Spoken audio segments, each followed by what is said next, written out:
Tell you one thing, T. I'm getting too old for this nonsense. Oh, it's a setup, it's a setup. Oh, it's a setup, it's a setup. Oh, it's a setup, it's a setup. Oh, it's a setup, it's a setup. Oh, it's a setup, it's a setup. Trailer, there's a mo. It's a beast.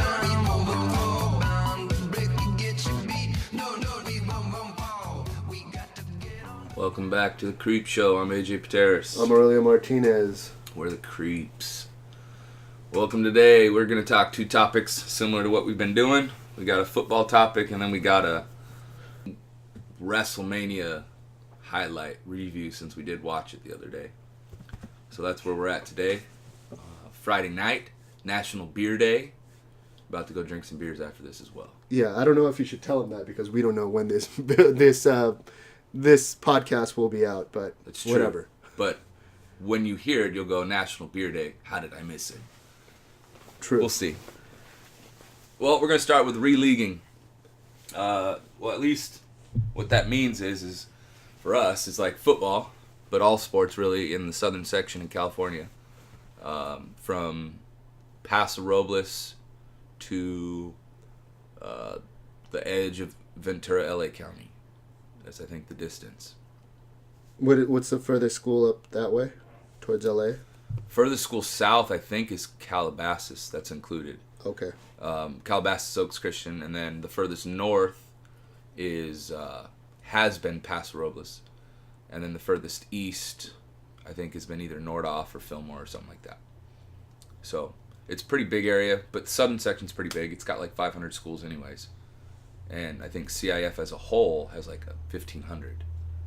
So the majority of the schools are in the southern section or something. So did everybody get re-leagued, or was it just the northern area number 5? I think everybody does, but I don't think it's as drastic as our area, since most of those schools are in LA, in the southern section, or Orange County, like Santa Clarita. I think those schools are closer together, and so there's not a whole lot of change that's going there. The northern area, you have teams up in Paso Robles, which is, from Ventura is almost 3 hours. And then you've got, and that goes all the way down into Calabasas, so that's a pretty substantial trip for one school to go. So everything north of Santa Maria, or Santa Maria North, is going to the central section. Okay. So now Cabrillo and Lompoc and San Ynez, those are the 3 furthest north schools in the southern section now, as this new change is happening. Or supposed to happen. Okay. Well, what's the proposal? Did you see, what does it have on that paper there for what was selected? I don't see any proposal on here. Was it, you said number 5 or something? Yeah, northern area 5. Northern area 5. So I think I read the other day, maybe last week, because this is about 2 weeks old, right? I believe so, yes. So apparently there's like a bunch of votes, so there's a bunch of proposals and then a bunch of votes. And those votes get whittled down until they find a proposal that majority of people will select. This number 5 is the one that was selected, and I think it was put forth by the Tri-Valley Association. I think put it forward where they kicked out Bishop Diego in football, kicked out Grace Brethren in football. So they wouldn't lose to those 2 schools anymore. And then added Hueneme, La Reina, who else? Malibu. Well, Malibu's already in there, right? They created a 6-team circuit, so they play 6 games now for league. Okay. It looks like Santa Paula, Fillmore, Carp, Malibu, Nordoff, Hueneme, and Santa Clara. Did they have, was that a good choice for them to kick those 2 teams out? They're private schools, correct? Well, yeah. So smaller public schools, they probably only have 2 levels. And so size-wise, yeah. I mean, size-wise, they should dominate those private schools because they draw kids every year automatically. But I think competitively, no. They weren't organized, structured the same way. And Bishop and Grace have been recruiting the Royal Simi Valley area for Grace, and then all 3 Santa Barbara schools for Bishop. Okay. Or all 3 Santa Barbara plus Carp. So where did they get thrown? Bishop went to the Camino League, so Oak Park, Royal, Simi, and Agora now added Bishop Diego for football. So that means all the schools that are down in the Thousand Oaks area are going to travel to Santa Barbara City College to play, and Bishop Diego's going to drive down to those places and Wow, play. that's weird. That's no brutal. bueno right there. That's They should have probably thrown him in the up there with the Lampo dos Pueblos San Marcos, don't you think? Logistically, yes, but again, just like those 3 Santa Barbara schools plus Carp get hurt by Bishop Diego recruiting their players, they didn't want them. And part of that is Bishop's only a 400, 500 population school. So, and 100 of their kids are football players. So it's a football school specifically. And so those schools, the Channel League schools, the 3 Santa Barbara schools, they didn't want them at all because they're stealing their players. Just like how Bonnie was with Ventura and Buena and Oxnard and those schools. Nobody wants those teams. Yeah, but they're gonna. It looks like they're gonna destroy whoever. They're probably gonna win that league in 2 years. I think, when 2018, 2019 starts, I would think they'd be the favorite. Unless Oak Park and Agora start to kind of trend up. Simi just lost their coach, so they're going to be down. Royal just got a new coach a year ago, so they're still down. So unless Agora and Oak Park have a great rebuilding time, I don't see Bishop having a problem with that league at all.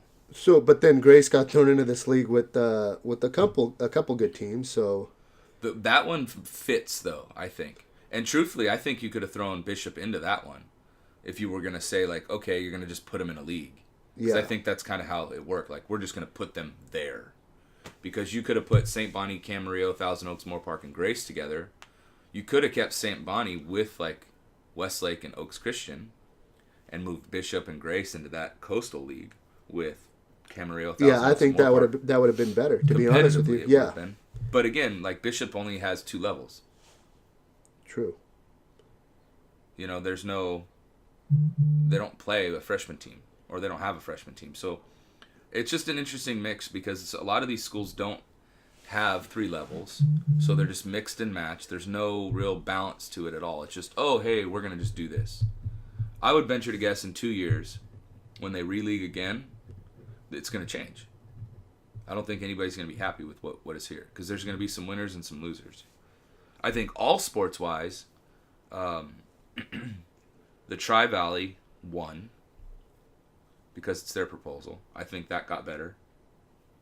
I think the Coastal League with no football, Camarillo, Moore Park, Oak Park, Royal, Simi Valley, and Ogora, I think that's a competitive league for all sports outside of football. I think the Marmani with Calabasas, Newberry, Oaks, Teo, and Westlake is competitive in all 3 or all sports outside of football. So those are good. The Pacific View, I think, logistically works with Ventura and Buena joining them for all sports. The one that's kind of odd is, and I don't think it's odd because now I'm there, because I think it fits perfectly, but size-wise, Lompoc, Cabrillo, and San Ynez have about 1,000 less students than Santa Barbara, San Marcos, and DP. And that's all sports? Mm-hmm. So there's been issues with that one from what I've heard up north because, our programs don't all have 3 levels, and Santa Barbara schools all have 3 levels. Yes. And then on top of that, the size difference. So, Santa Barbara may have 2,000 kids just like DP and San Marcos. And for instance, Cabrillo, we have 1,400 kids now, and they're talking about that we'll probably have 1,300 next year. So you're going to lump those 2 schools in with 3 schools that have maybe 700 to 800, maybe even more kids in their program, or at their school, I should say. In that league that you're speaking of, so this time, the new channel, at this time, who's the favorite? Oh, well, in what sport? It's all sports. It'd be football. So if we're still talking football, Lompoc's the favorite, hands down. They're loaded with talent this year. I don't know what they'll be in the future, but this year specifically, they're loaded. All sports, I would say basketball for girls would be Santa Barbara. Because Santa Barbara's been the one school that's competed with Ventura over the last few years. Actually, a few years ago when Ventura and Santa Barbara girls made the playoffs in different divisions, they both won a CIF championship. So Santa Barbara girls are going to dominate basketball. Boys, It'll be Cabrillo and a mixture of the Santa Barbara schools. Baseball, one of the Santa Barbara schools. Soccer, Santa Barbara. Like, Santa Barbara, I think, is going to be a big winner in this one. Because they're not going to have Ventura in all the other sports. Because Ventura's been the one roadblock to them. San Marcos will be huge with track, but Cabrillo apparently does pretty good in track from what I've seen. So I think that'll be end up across the board. It'll be competitive, but again, like the Santa Barbara schools, they have good water polo, they have good basketball, they have good baseball, they have good soccer, and most kids are playing those sports outside of football. The Marmani, Coastal, and Camino leagues, those are kind of, I don't know, those look like competitive football leagues minus the Bishop Diego aspect. Yeah. And how'd they get? I don't know how they got thrown all the way. They gotta drive pretty far to. That's got to be. You figure it's 30 minutes to Ventura, and then another 40 minutes to get. It depends too up if the there's hill. traffic. And it's Friday, so at least they're not going through Santa Barbara. They're going through Ventura, but then they're going through Oxnard and Camarillo, and that's pretty bad. Yeah. Well, what if it happens like that one year where we ended up, it took us, 2 hours to drive to Santa Barbara? Yeah. Because of the accidents or the rain and the roads closing. Mm-hmm. So it's just, it sucks for them. But they're probably the favorites. Easily. I think the Pac View, that one is an interesting one. Because you got no more Wainimi, right? So the Pac View that was all Oxnard School District schools are now, 2 of them are missing. Camarillo's now in like the Thousand Oak area schools. Well, and Wainimi Camarillo dropped. had left 2 years ago anyways. Well, the previous releaguing, yes. Yeah. So now within back-to-back releaguings, they've kind of broken up the Oxnard schools, which is interesting because most districts want to keep all their schools together because they're all playing by the same rules. But losing Wainimi is a win for Wainimi because now they can compete with all these small schools in every sport. Yeah. And they just had a really good year in soccer. They had a better year in football. We saw them once, and they competed with Pacifica pretty well. Yeah, and they had some good talent. One at least was on the All-Star team, correct? Yeah, Neko. Yeah, Yeah. he was pretty darn good at football. I think he might have been MVP in that game on defense or co-MVP or something like that. He was the sole MVP. The other Dodo decided to hit the quarterback a little late, even though it was clean, but That was a good he hit. got booted. That was a great hit. But that Pac View, I think, all sports-wise, I think is really competitive. Girls basketball will still dominate for Ventura. Boys basketball, Oxnard's probably the cream of the crop there with Jeff running things. Well, he did lose 3 guys. True, but again, unless that program takes a nosedive, I doubt they're going to be that far off from the top there. Football-wise, Ventura, I think, is the class of that league. Unless someone beats them, I don't see them not being the favorite. Soccer, I think it's a competitive league. Well, they have Pacifica there that ended up winning the Pacific View last year, but we'll see if they continue getting the players that they did. Well, that's going to be the question. Is that it sounds like they got a potential new DC going on, which is a good thing I think in terms of kind of being a clean voice in terms of getting away from that 3-5 we talked about the last time. Yeah, but is he a DC or is he a Puppet? It's a question. That is a question. Does he get to run his stuff? How much input does he have? Because we know the head coach is also a defensive guy. He's right. That's his bread and butter. So I agree, but when your bread and butter gives up 65 and 600, you can't really harp that as like, hey, this is the defense we got to run. But again, time will tell to see that. But Pacifica lost a lot of guys. They lost their key guys, and so they're replacing a lot. So that'll be interesting to see how they battle back. Oxnard with Mac, Tim won't officially say it, but Ventura and Oxnard don't play for a specific reason. yeah, It's the Bonnie effect. It's the John Mack effect. is that the second longest rivalry that got broken? What was it, 2 years ago? Second longest rivalry outside of Fillmore and Santa Paula. Yeah. Okay. And I think a lot of people were pissed when that happened. But I'm on Tim's side in saying, hey, we want to play better teams, and we're not going to play that cocksucker. I mean, that's what it comes down Do you to. know something that I don't? Have you caught him in the act? No, figuratively, not literally, figuratively. But Mac, when he first got to Oxnard, he did Mac things. The reason why people call him the snake oil salesman is because he goes around and he sells this magic elixir of what he will do for these kids. And, like, there's no question, like, he's been successful at this template. And CIF allows this template. So, but again, like, if you schedule him and you play him, then you're subject to, that magic elixir being thrown your way. Well, how did he become this magic man that sells you this magic elixir? Because, he didn't have the same success that he had at Bonnie, at the other place he went, and Oxnard. He didn't have success early at Bonnie until he started recruiting, and once they did, it was like a just a freight train going downhill. It just kept gaining momentum. When he went to Bonnie or VC, he did fine. He was competitive. It wasn't like they're winning like now, but they were winning. And even at Crespi, he was winning. But again, that Crespi league was loaded, and he was like 7-3, 8-2, and didn't make the playoffs. Yeah. So but just like rumors, I heard he was run out of there. He was run out of Santa Clara, and we've heard rumors about him at Oxnard. So, them being a competitive team football wise is. Who are they bringing in, and what is the program like over there? Is he, creating a program, or is he just throwing guys out there saying, "Oh, these guys are dudes, and we're gonna let them be dudes"? But they didn't make the playoffs last year. Yeah. And that was his first year, kind of being the guy, or second year being the guy. Yeah, but he didn't have the same guys that he had the year prior, which he promised a CIF title and did not deliver on that. Exactly. So I mean, I could think across the board, this has been a pretty good releaguing.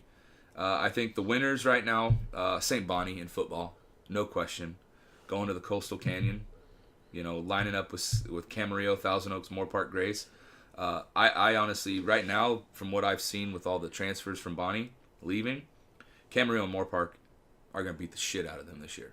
You think so? Oh, yeah. And I know Tony will be a good coach and they'll be competitive, but Cam's loaded, man. They're always loaded. Like, they were good last year, and they were, 2-8? Yes. They were a good football team. And Moore Park, they were probably down because we've never manhandled a Moore Park team like that. I don't know. I think they were up. They had that transfer quarterback and that receiver that was amazing. But still didn't, and we still put it on them. Well, we also killed the quarterback, so. It's true. It's very true. Losers, I'm going to go Bishop Diego here. Or everybody in that league for football. Outside of Bishop Diego. I don't know what you do. I mean, that league, it sucks for those schools that are all close to each other. You got all these area schools competing against each other. And then now you throw in, hey, one league game every year is you're going to travel to Santa Barbara, or Santa Barbara, they're going to travel 2 times, most likely, into that area on top of whatever they schedule in their non-league, which is 6 games because there's only 4 games in league. Yeah. I think that league is a no-win. I think the best thing is that they put Calabasas in with Newberry and Oaks. Westlake kind of gets a raw deal, but they're a product of their success, so that's where they're stuck. Well, I think the raw deal is to Newberry Park, to be honest with you. But they're recruiting. They're doing those things. They're getting guys from like Narbonne, and like all those guys they've been getting were not Newberry Park area kids. They were all kids from down LA or down like Carson, in that area. Who was recruiting for them? It wasn't a coach. It was probably someone's parent, a quarterback over there, Yeah, I don't know that dynamic. I don't know the inner workings of each location, but we know that it's probably people associated with the program who go out and network or work somewhere and know people, and then they, it just kind of spirals from there. Like Calabasas and Oaks are, they're financially sponsored, would be the best way to put it.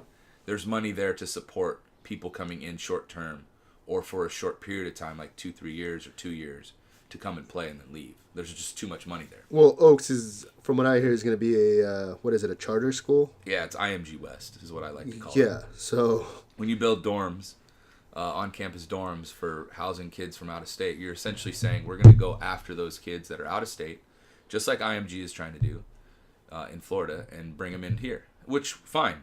But then they're going to find themselves expelled from the northern area because nobody's going to play them or want to. Yeah.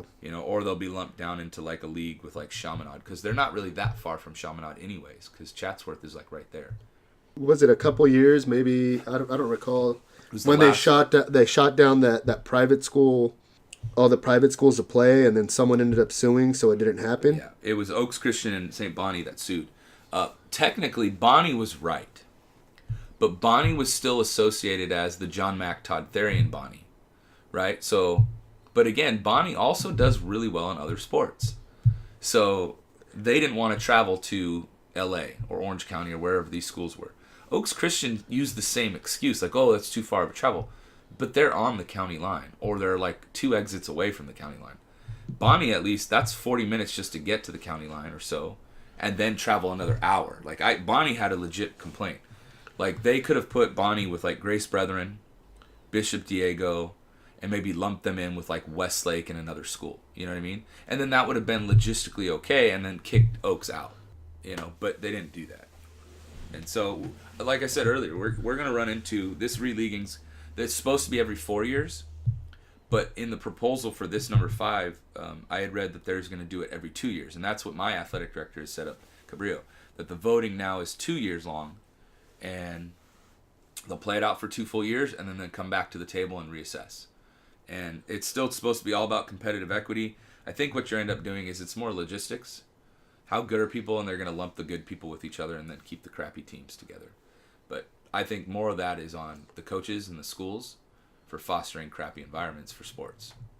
Because you're not, like, if you're not good at a sport, it's because you're not supported on campus and you're not supported in the community, and therefore your product suffers. And when you have support on campus, off campus, administratively, teachers, you're probably a little bit more successful. So, I don't know. What do you think? Do you think it looks like an okay proposal? Yeah, why not? Give it a shot. Just that, like we said, that one school that has to travel got the raw end, but they're probably going to win the league. So, what do you think? Coaching football at Ventura, going in to play those Oxnard schools again. What are your thoughts in terms of that for how it'll affect you guys at Ventura when you guys are playing? I think we'll be fine. Just, it's closer than going to Santa Barbara. I hate going to Santa Barbara once or twice. And then on a school night, too, when you play on Thursday nights, yeah, it's not good. But well, the nice thing is you'll probably still be able to play those Thursday night games, but you're going to Channel Islands High School or Oxnard High School, Pacifica or Rio, and those are just down the road. Anyways. Yeah. Like 10-minute drive, 15-minute drive. I like it, though. I know from, like, up north's perspective, at least at Cabrillo, a lot of there was mixed reviews to it, and I kept telling my athletic director, that's cool, let's do it. I know these schools up there in the Santa Barbara area. We've played them forever. We played them. We coached against them. I kind of know what they are and what they're going to be. So football-wise, for the new Channel League, I like it. I think it's competitive. Lompoc is kind of the enigma, but Lompoc is an enigma in its own right because they're recruiting. They're like a Calabasas, but they're like the poor man's Calabasas. Because they're kind of associated as like the ghetto school up there. But all sports-wise, I think it makes everybody try to be better. I think they up their game. I think that the Santa Barbara schools now are in a position to do a little bit more with all their programs because I think the Ventura schools kind of stifled that a little bit with better teams, better talent. And then it's distance-wise, it's perfect. Like Lompoc, the furthest home game or the furthest road game we'll have in league is Santa Barbara High School, and that's about 30 minutes away. So it's going to be very similar to what the Ventura Santa Barbara leagues were like.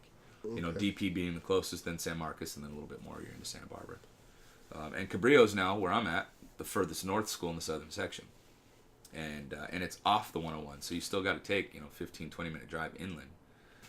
So it's going to be a little uncomfortable for some of those Santa Barbara schools to go north, but I think it'll work out. And just make sure you have an extra set of balls because San Marcos likes forgetting those sometimes. Oh, yeah. Way to use JV balls. But you know what, though? When that happened, they broke them in for us, so that was cool. Yeah.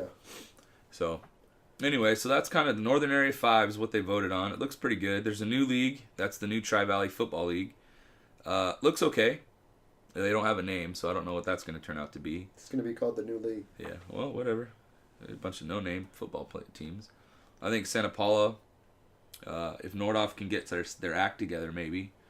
Wainimi, if they can stay competitive.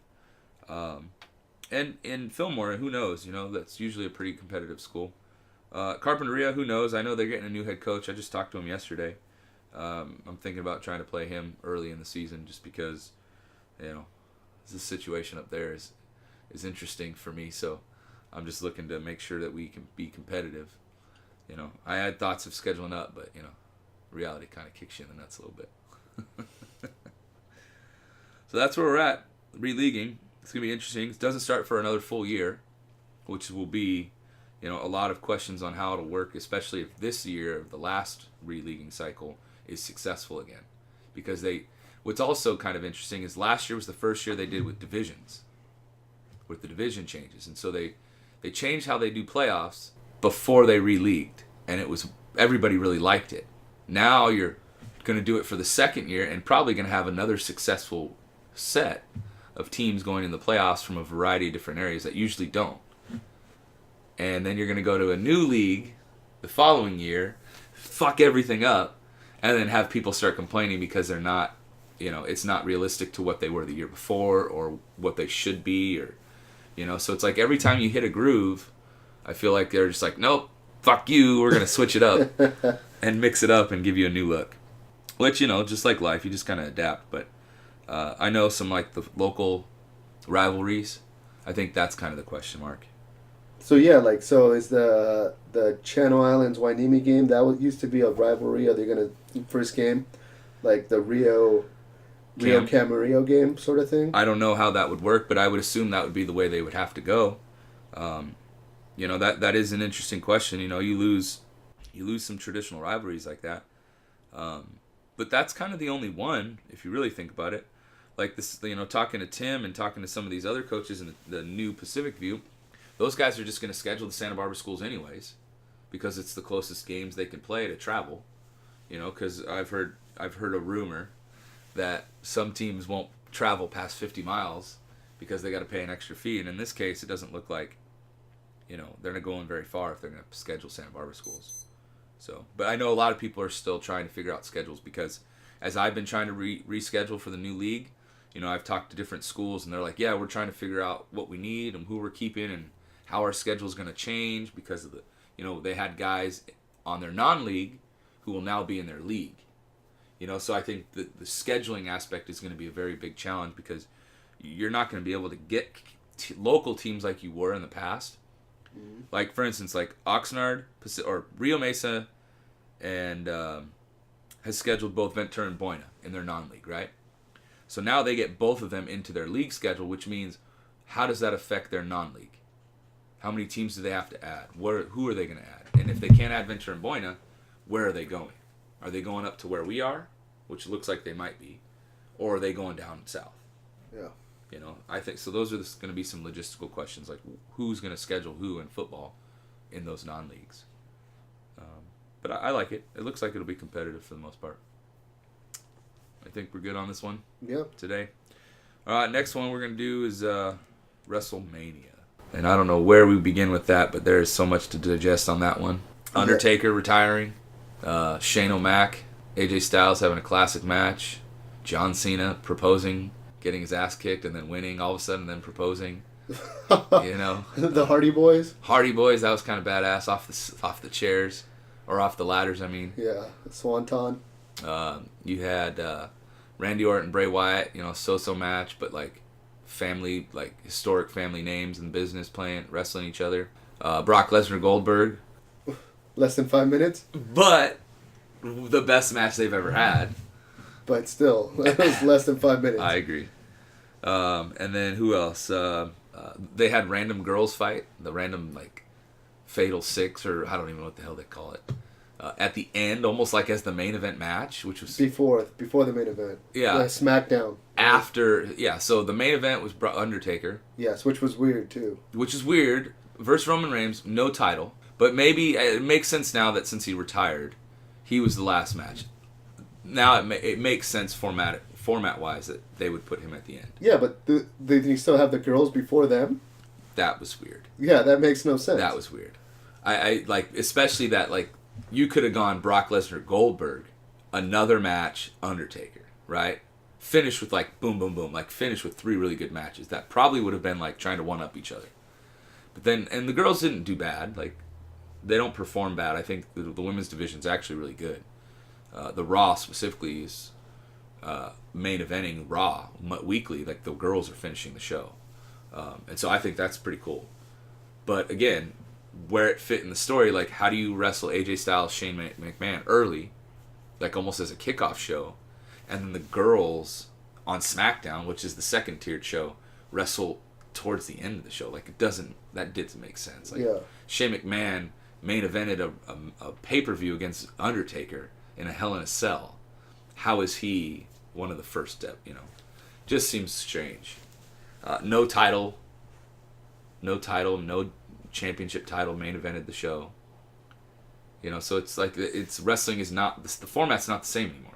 Like, champion comes out first, didn't happen very much. Champion at the end of the match, didn't happen. I don't know. It's different. And you said that's the first time you think it happened in WrestleMania where a main event was not a title match. No, I don't think so. But I think in the past, like, let's say like 10 years ago, it was. And like when you hear Jim Ross talk about wrestling, he always says the championship match should be the main event, and the champion should come out second because he's earned it. Right? And it's how you tell the story. And that's like what they sell. They always tell the story and then the psychology. Like Stone Cold podcast. He always talks like that. Chris Jericho talks about it, telling the story, how to sell and create something. I think, with so many part-timers, but big-name part-timers, you get this weird WrestleMania dynamic where it's like, well, it's a big show, we got to put on this big event, and fuck your stories. We'll build those stories up for like a couple weeks, and then boom, WrestleMania, and then it's done, and then they go back to the same old, which is kind of bad for some of the guys that are there all the time. Yeah, the up-and-comers. Like you said, there was people that did not make the show that you thought should have made the show. Oh, easily. Oh, for sure, easily. You had, like, Sami Zayn had a heck of a year earlier last year, and then, like, kind of faded out because there was no character for him to feud with or story with. They put him with, like, Braun Strowman, who's, like, 7 foot tall, can't sell, can't move, and Sami Zayn's like a high flyer technical wrestler, and you're like, you put him with another guy like Chris Jericho or AJ Styles, I bet that dude has freaking match of the year kind of quality matches. You put him Braun Strowman, it's like Braun Strowman's this big monster. He's like Big Show. Like, what are you gonna do with that? You can't slam him, you can't do anything with him. So it's like, I'm gonna hit him with chairs and punch him a bunch, and I'll knock him down and I'll steal a win. Like, there's no way that guy can be successful. Brock Lesnar, Goldberg. They're big names, so it sells itself. It's like we talked about Mayweather and McGregor. Yeah, but you said there's a lot of... I haven't watched wrestling in quite a bit, maybe even the Attitude Era, but you said there was a bunch of part-timers. Who were some of the part-timers in the event? So Brock Lesnar's a part-timer. Okay. He was one of the last 3 matches, but probably one of the top matches on the card if you just put names to it. Brock Lesnar's part-timer, but he's paid like a full-timer. Okay. He's one of the highest paid guys. He's part-time. He only works like X amount of shows a year. So he'll work like live shows, so he's not on TV, and then he'll come to X amount of Raw shows. Okay. And then a couple pay-per-views, like the big ones. And then Undertaker, part-time guy. But he's been part-time for the last few years anyways. Yeah. Chris Jericho has been a part-timer in the past, but he's been full-time lately. But those are the 2 big ones. Those 3 guys, Goldberg, Brock Lesnar, Undertaker were the 3 part-timers. In the past, it's been Sting. Triple H is a part-timer. Like, he wrestles like a couple times a year, maybe. Okay. Sting was a few years ago. The Hardy Boys are not part-timers, but I bet they'll be used like part-timers. You know what I mean? And even though they're like... Well, they just signed on, right? Yeah. So they might be kind of like a swan song for like how they did the Dudleys. Okay. So it's wrestling though. You got main guys coming back all the time, but I think the show, from what we saw, I thought was decent for the most part. It just had some weird spots. And you were calling a lot of the matches too. Well, the more I've like watched wrestling or like listened to stuff, it's like there's a format that they have to go with. Like Shane McMahon versus AJ Styles didn't work as a match, right? There was no reason to have it. But there was nobody to put AJ Styles with in a storyline.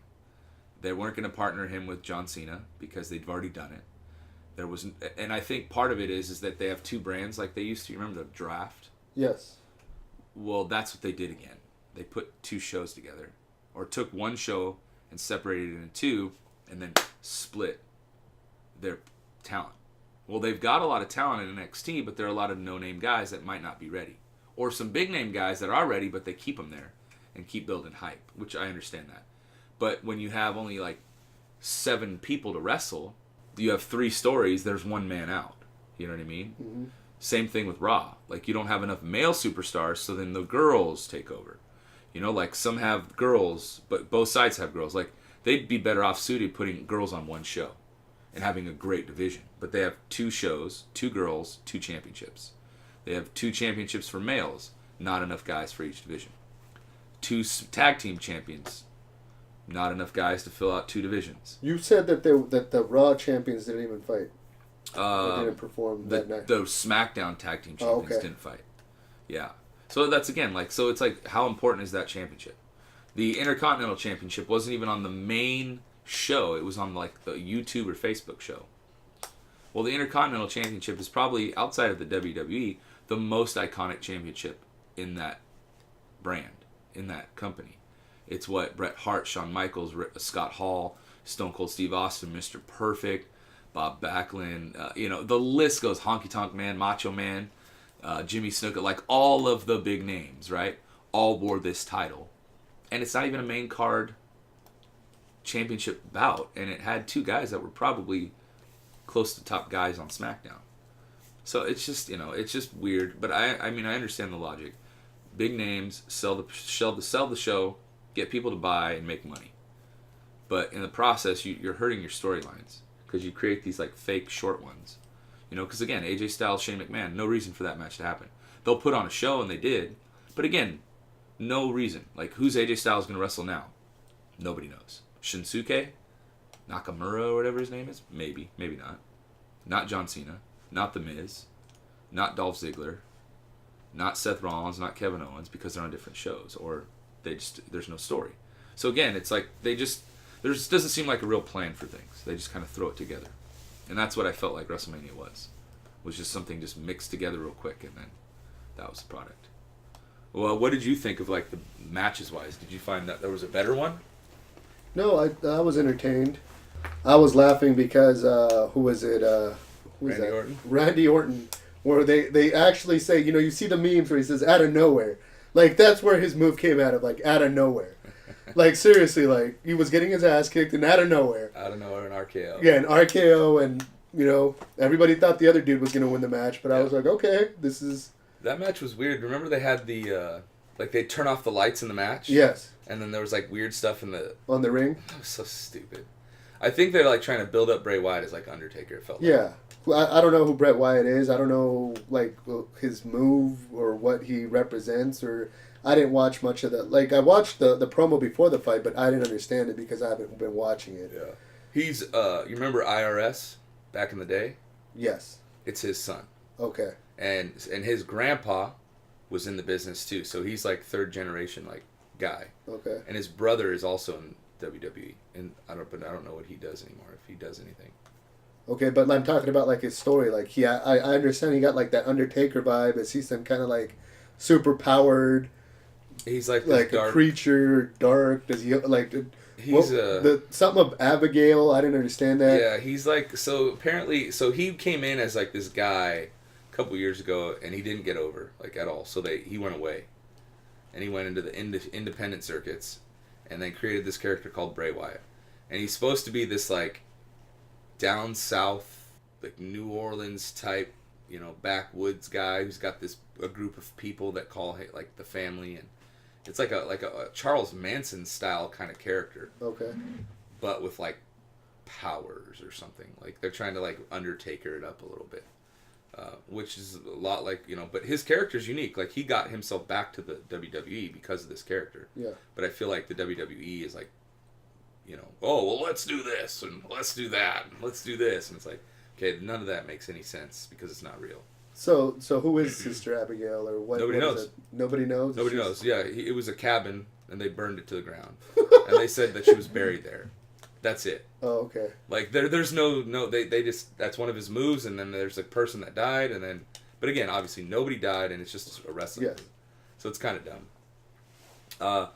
What did you think about the Undertaker match? I thought it was okay. I know you didn't like it too much because you think one of the moves didn't come out, or one of the reversals did not come out. Yeah. And Yeah, I thought he was going to win, to be honest with you. I thought they were going to let him go out on top, but you said that, you got to push, It's all about getting guys over. yeah, getting that guy over. Rollins, was his name? Reigns. Rollins is the guy that beat Okay. Triple H. Okay, Reigns. So, and from what I've heard, a lot of people don't like the dude, Oh, he gets booed more than John Cena's been booed. Okay. Because a lot of people boo John Cena. I think he has a chant like, "Let's go Cena, Cena sucks." Okay. So they just like half the people cheer for him and half of them boo for him. Well, wasn't he like the dude at one point? Like not too long ago, Cena was like the guy that everybody loved. Yeah. So that's what we were talking before with the show about like Kurt Angle, and he originally I believe he got brought in as a face, right? Mm-hmm. Yeah. And the people just didn't attach to him, but they kept him, and he became a heel. A good one too. Yeah, a good heel. Well, like I was saying, the Rock, when he came in, he was a face, and they couldn't get him to be a face, so he became a heel, and then towards the end, well, he still wrestles sometimes, right? Yeah. He's like He's a part timer too. A part-timer. But I mean, he's making so many movies. I don't think he has time. He became a heel, and then I don't know, like an in between guy. You know what I'm saying? Like Stone Cold almost. Yeah. So where he's like not a heel, but he's not a good guy either, and yeah, he's supposed to be a heel, but he's got so much heat that he's getting over with the fans that they're like, all right, well, he's like a bad good guy. So he's like almost like in comics what we call an anti-hero. Yeah. Yeah, Okay. he's very Deadpool-like. Yes. Yeah, like a good guy but a bad guy all at the same time. Yeah. Mm-hmm. No, the Undertaker thing just bugged me because it's like you could tell, you knew going into it like he couldn't do anything, right? And you got this up and coming guy, and it's like we're gonna get him over, we're gonna push him, and it's like okay, fine, do that, but in the process, like it made Undertaker look old. Yeah. It made him like when Ric Flair wrestled when he was about to retire, he could still wrestle. He didn't labor through that match. Granted, Shawn Michaels was still running the match. Yeah. Ric Flair could still handle it. The Undertaker didn't get on the top ropes. He didn't jump over stuff. From what I've heard, is he hasn't done that top rope freaking punch in a while, like maybe years now. But see, that's the thing. Like, I get like these guys can still get pops. Like, I'm gonna make money. I'm gonna show up to Wrestle Mania or something, and I'm gonna get a standing ovation. I'm gonna make a couple grand or whatever. But in this case, they put him out as the main event match, and he's barely been working, and he's old. He's like 53 or 55. And he's going to work with like a 28-year-old or something? Yeah. Just seems dumb. But I was surprised that he did pull off all his moves. And well, they didn't do that one. He could barely do the last ride. Yes. He could barely do the choke thing. And then he did do the tombstone. I'll give him that. He did do that. Yeah, he did. But you, like we said, he did not do the rope walk. Yeah, and the rope walk didn't happen. And he didn't jump over the top either. But, those are like questionable. Like, the Triple H Seth Rollins match I thought was good. Yeah. The ending where Stephanie went through the table I thought was kind of funny because like we saw it, we're like, all right, what are they gonna do? And then it was like he just like accidentally walked into her, and knocked her down, and she like ate the chair. But that I was impressed too with some of those guys that are older and they're still I don't know if they're taking GHB or whatever. They still look freaking huge, man. Yeah, Triple H was cut up. He looked. And how old is Triple H? He's still young. He's like, younger. He's like 45, 46. Oh, okay. Chris Jericho's in his mid-40s as well. Yeah, Jericho looks like he put on some size when I used to watch. He used to be like a cruiserweight. Yeah, he's thicker for sure. Well, and Jericho's like, he's pretty solid. Like, you put him with anybody, he's going to give you a good match. Like, that Kevin Owens-Chris Jericho match could have been golden. It wasn't great. But, like, Kevin Owens... Sami Zayn earlier in the year, awesome. Kevin Owens, Seth Rollins, awesome. Finn Balor didn't even wrestle, and he's probably one of their better guys too. So like, and Nakamura just came out Tuesday on SmackDown, so that'd be cool to get Nakamura versus like AJ Styles because that's like New Japan Pro Wrestling matchup there. So there's talent. It's just how are they going to use it? Like Bobby Roode is in NXT, so I bet he comes up in a little bit, in like maybe a couple months. Or maybe they wait till like SummerSlam or something like that to bring him up, or even later. I don't know. There's a variety of different things, but I thought as a whole, like WrestleMania was pretty good. I mean, the Hardys coming out was pretty cool. Their match was pretty dope. I think that's about it for that WrestleMania stuff.